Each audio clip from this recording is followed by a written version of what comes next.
And Taro, me. Once you go Dark Templar, you never go back. Hey guys, this is Fuller and welcome back to another new Hearthstone Heroes. This time it's the final StarCraft episode. We've done Raynar, we've done Kerrigan, now it's Tassadar and the Protoss. For the hero theme, the Protoss are known for advanced technology and powerful abilities. All units have shields and they typically are very specialised and expensive.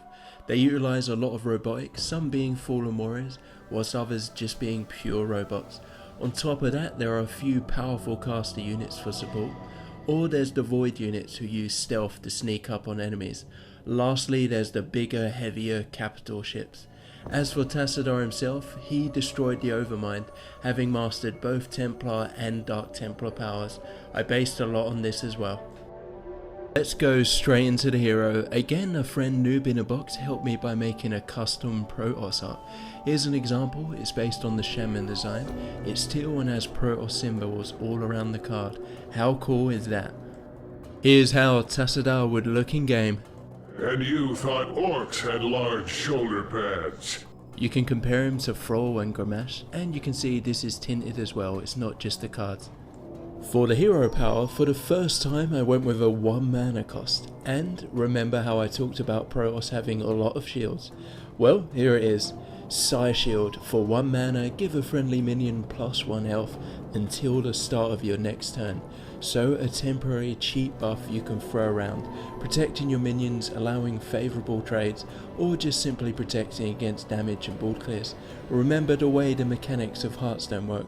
If a minion with this buff is reduced to 1 health, he wouldn't die when the bonus health is removed. So cheap, and I'd say very useful to spam each turn. On to the minions. Firstly we have Zealot. For 2 mana he's 1/3 with charge and enrage +2 attack. When you play him you'll hear this. My light for ire! And when you attack, Blades of justice! you can compare him to Bluegill Warrior or a Mani Berserker. He won't trade that well with a 2-drop, but if you can damage him he can come out with a 3 attack and have charge. And you can always use your hero power to keep him alive. Fear is for the enemy. Next we have Sentry. For 2 mana it's 1/4 with, whenever adjacent minions take damage, reduce it by 1, but not less than 1. For entering and attacking, goes nicely in between 2 Zealots, not very useful by itself though. Like a Sun Fury Protector or a Direwolf, you'd want to establish some ball presence before playing him. On to Stalker. For 3 mana it's 3/4 with, Death Rattle, return to your hand with 2 less health. When he enters, Cold is the void. and when he attacks, Cold fury. the idea is you could keep replaying him over and over, potentially with buffs and shields to keep him viable, an alternative to harvest columns, but you need to spend a lot of mana on this one. Now you see me, now you don't. Here's one of my favourites, it's Phoenix. For 3 mana it's 3/3 with, Battlecry, return an enemy minion with 3 or less attack to your opponent's hand. When it enters, Teleport successful. when it attacks, Weapons primed. solid stats, and you immediately gain some board advantage. Best in the early game when there's plenty of targets to go around. Second star on the right. Straight on till morning. This one's potentially very strong. It's High Templar. For 4 mana it's 4/3 with, spell damage +2. When he enters, Cassam de Templari. attacking. Together we vanquish. Now this would be nice with an Arcane Missiles. He only has 3 health, so you need to have spells to play pretty rapidly to get the value, else simply playing a Yeti is much better. Your thoughts betray you. On to Dark Templar. For 4 mana he's 5/1 with, stealth, and whenever this minion destroys a minion, deal 3 damage to the enemy hero. When he enters, From the shadows I come. attacking.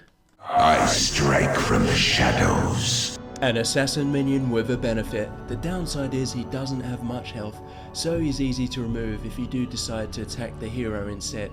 Note though, if he's killed by an enemy minion, the damage is still triggered. Sneaky DT strats.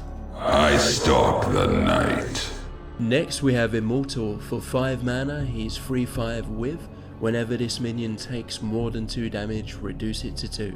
For entering, I return to serve. and for attacking, Fury unyielding. very tough, very resilient, but he can be taken down easily by lots of weenie minions, just like in StarCraft.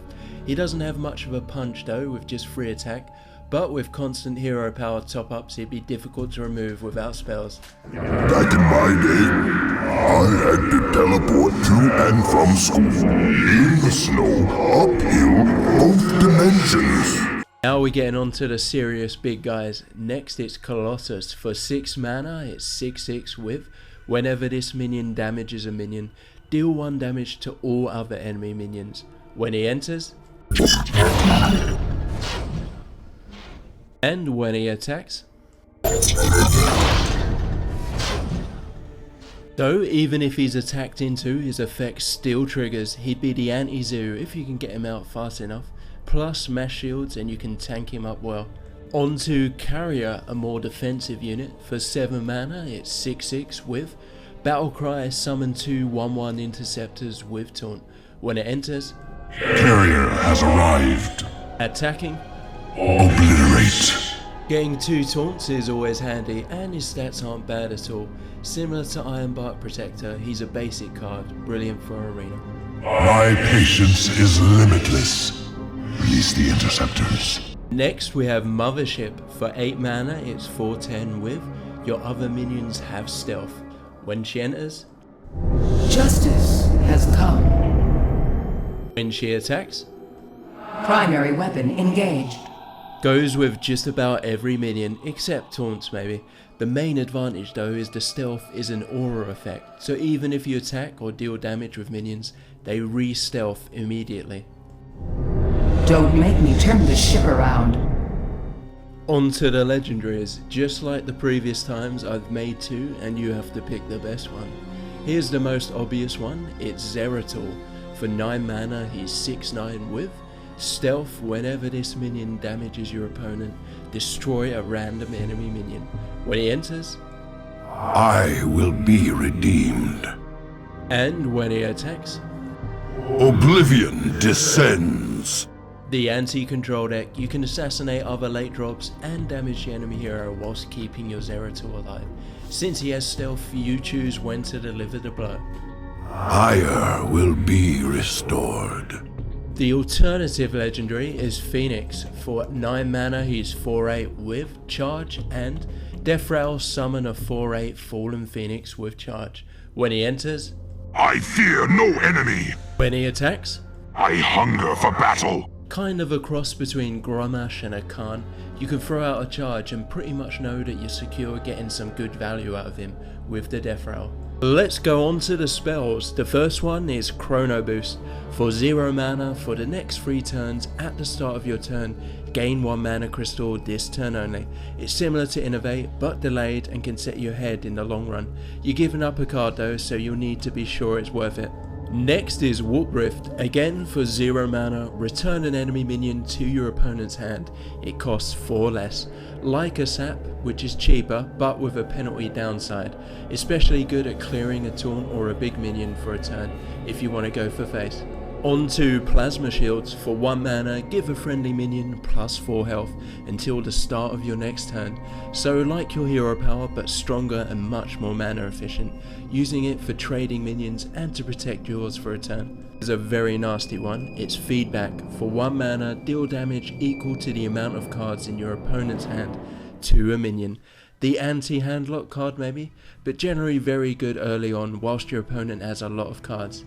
Next we have Psyblast. For 2 mana, deal 5 damage and deal 1 damage to all friendly characters. Like Soulfire, a very cost efficient damage burst, but with a big downside. Can go nicely with Zealot to trigger the Enrage, but you'll need to be careful. This one's interesting, it's in Taro Adun. For 3 mana, give all friendly minions plus 3 health until the start of your next turn. And draw a card. Like Plasma Shields, it's great for trading minions, or if you're worried of an incoming Flame Strike or a board clear, then this card is for you. On to Reconstruct. For 3 mana, put a Dragoon card into your hand for each friendly minion that died this turn. Dragoons are 4-3 for just 2 mana, pretty situational, but if you can draw a few though, it's really worth it. Dragoons are cheap and very efficient minions. Next we have a simple one, it's Revelation. For 3 mana, place 2 spells from your deck into your hand. The type of card you want if you have a lot of spells in your deck, or a very few specific ones your deck really relies on, similar to Sense Demons or Arcane Intellect. Time for some board clear, it's Storm. For 5 mana, deal 3 damage to all enemy minions, and 1 damage to all friendly minions. Like a Consecrate, a bit stronger but with a drawback, especially powerful if you have an empty board or are being overrun. On to Mind Blast. For 5 mana, deal damage equal to the amount of cards in your hand. If you can manage to get a maxed out hand, this can be supremely powerful. Maybe some kind of Handar deck could emerge with this. Next we have Vortex. For 5 mana, both players return all minions to their hands except one, chosen randomly. Similar to Brawl, if you have just one single powerful minion down, this won't affect you at all, or alternatively you can run a lot of Battlecry minions and really use it to your advantage. Lastly we have Thermal Lance, another board clear. For 6 mana, deal 3 damage to an enemy and deal 2 damage to all other enemies. Like a Swipe, you target one and it also lightly hits all other targets. Pretty expensive though, but it can deal a lot of damage. Alright, that's it for the Protoss class guys. For the next video I'm looking at legendary spells for each class. Maybe 2 per class or even 3. Send your ideas to fullerscards@gmail.com. I'll pick the best ones and together we'll see what we can come up with. Here you can see a sample legendary spell art by Noob in a Box with the dragon all around it. I think it looks awesome. What do you think? As always, please leave a like and let me know how crazy imba this class is, or generally just what you think in general. We just hit 6k subscribers guys, so I guess not too far from 10,000 now. Please subscribe if you haven't already, and I'll see you guys next time. What do you mean we don't have Reavers anymore? Then send the Dragoons!